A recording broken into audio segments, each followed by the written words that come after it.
Selepas peperiksaan ujian akhir sesi akademik, MC telah mengadakan Minggu Bahasa Arab yang dianjurkan oleh Panitia Alam yang dikenali sebagai Lughatul Arabiyyah Al-Mu'asirah. Program ini bermula 4 hingga 6 November. Antara aktivitinya ialah hiwar, kalam jama'i dan bengkel hot.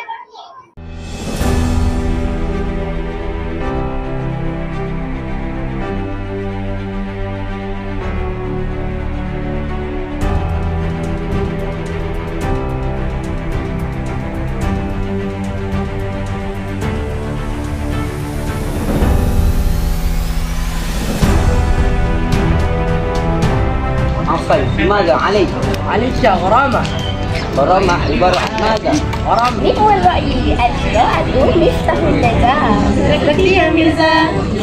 Baiklah saudari, saya nak tanya saudari, apa perasaan saudari bila saudari dapat join program ni? Saya rasa gembira, seronok sebab saya boleh berinteraksi dan tanya pendapat tentang khot, belajar khot lebih mendalam. Saya rasa seronok lah boleh bekerjasama dengan rakan-rakan.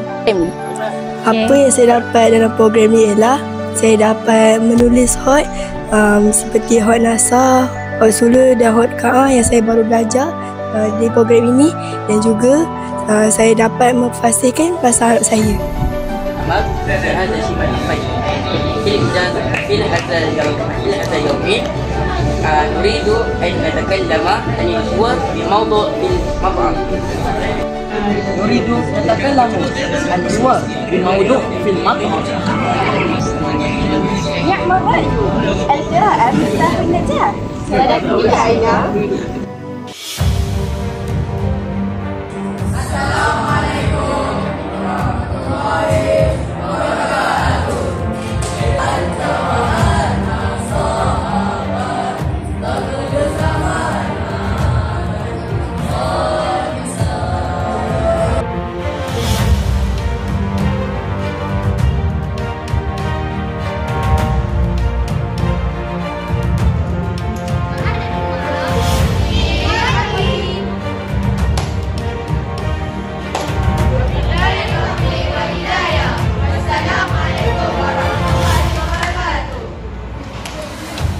Alhamdulillah, sukses sudah program kita pada hari ini. Berbagai aktiviti yang kita jalankan seperti kalam jemaah yang penuh semangat, hiwar yang mencuit hati dan khot yang sangat indah.